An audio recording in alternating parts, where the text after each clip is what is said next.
जय बाबा की। बाबा जी के सारे भक्त जनों को मेरा प्रणाम। आप सब नीप करोरी महाराज की बहुत ही प्यारी प्यारी यात्राओं को सुन रहे हैं। अरे बाबा की दया और कृपा से इन यात्राओं से आपको पता चलेगा कि मेरे बाबा ने कहां पर स्थापना करवाई है और कौन सी सन में करवाई है। भक्तजनों, आप सब इस YouTube चैनल पर बाबा की जितनी भी यात्राएं हैं उनको सुने। बाबा की दया और कृपा से आज की भी यात्रा बहुत ही दिव्य एवं प्यारी है। भक्तजनों, मंगलवार को एक मैं वीडियो डालूंगा जिसमें मैं अपनी पूरी जानकारी दूंगा। बहुत से भक्त हैं जो जानकारी चाहते हैं, इसलिए मंगलवार को आप सब इस YouTube चैनल पर जरूर सुने। चलिए आज की यात्रा में चलते हैं। बाबा की दया और कृपा से इन यात्राओं को आप सब सुनते रहें और मंगलवार के दर्शन करते रहें। जो भक्त छल कपट छोड़कर बाबा की शरण में आता है, भक्तजनों, बाबा की विशेष कृपा उस भक्त पर हो जाती है। हमें छल कपट नहीं करना है, हमें तो प्रेम करना है।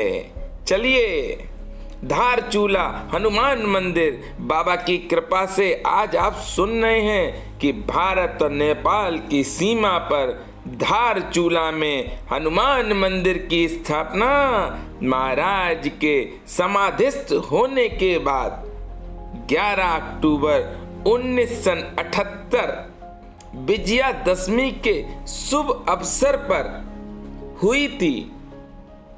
बाबा के इस आदेश की पूर्ति उनके भक्त श्री M.L. शाह द्वारा हुई, जो उस समय वहां तहसीलदार थे। सच पूछिए, बाबा को जिन जिन भक्तों ने विराजमान कराया है, मैं उन सब को दंडवत प्रणाम करता हूं। ऐसे भक्त बहुत ही कम होते हैं, ये कृपा पात्र भक्त होते हैं बाबा के, जो इस तरह का काम कर लें। ये भूमि जहां इस मंदिर का निर्माण किया गया है, आदि से ही हनुमानगढ़ कही जाती थी। भक्तजनों, यद्यपि यहाँ ना हनुमान जी की कोई मूर्ति थी और ना मंदिर ही था। अरे काली नदी के किनारे यहाँ पर एक अष्टभुजाकार मंदिर बनाया गया, जिसमें हनुमान जी की 7.5 फुट ऊंची मूर्ति जयपुर से लाकर स्थापित की गई। भक्तजनों, ये हनुमान जी की मूर्ति बहुत ही प्यारी है। जब आप इस स्थान पर दर्शन करने जाएं तो लगता है मेरे हनुमान जी बोल रहे हैं। सच पूछिए तो देश विदेश से भक्त इस मंदिर में बाबा के दर्शन करने आते हैं। बहुत ही प्यारा मंदिर है बाबा का ये, और बहुत ही दिव्य है। जो भी भक्त इस मंदिर में जाकर हनुमान जी से जो कुछ मांगता है, हनुमान जी महाराज पल भर में उसको दे देते हैं। अरे इस मंदिर के निर्माण में धारचूला निवासियों की आर्थिक एवं सांस्कृतिक स्थितियों में आश्चर्यजनक सुधार आ गए। एक ओर दूरस्थ इस छोटे पर्वतीय भूभाग में उत्तर प्रदेश सरकार द्वारा लागू की गई 300 करोड़ रुपए की विद्युत योजनाओं से यहाँ के लोगों की समृद्धि में आशातीत वृद्धि हो गई। अरे वो तो होनी ही थी।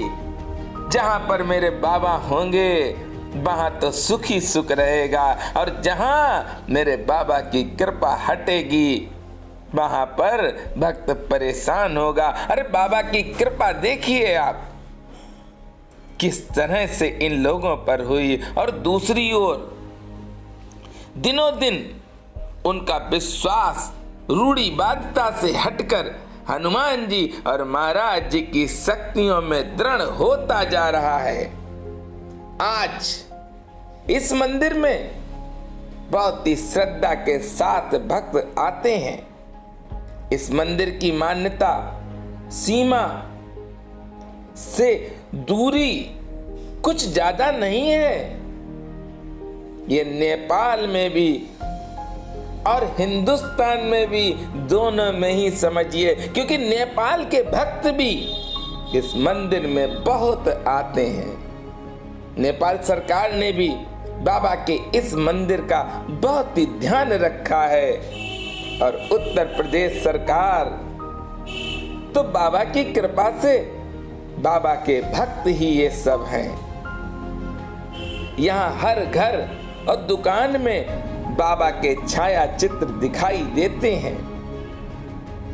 ये मंदिर मानसरोवर यात्रा मार्ग में है, और इसके निर्माण के बाद ही लोगों को मानसरोवर यात्रा का सौभाग्य पुनः प्राप्त हुआ। भक्तजनों, मानसरोवर यात्रा में जो भी भक्त जाते हैं वो सबसे पहले हनुमान जी और बाबा जी का आशीर्वाद लेते हैं। ये मंदिर बहुत ही सुंदर है। जो भी भक्त यहाँ पर जाता है वो आनंद में डूब जाता है। भक्तजनों,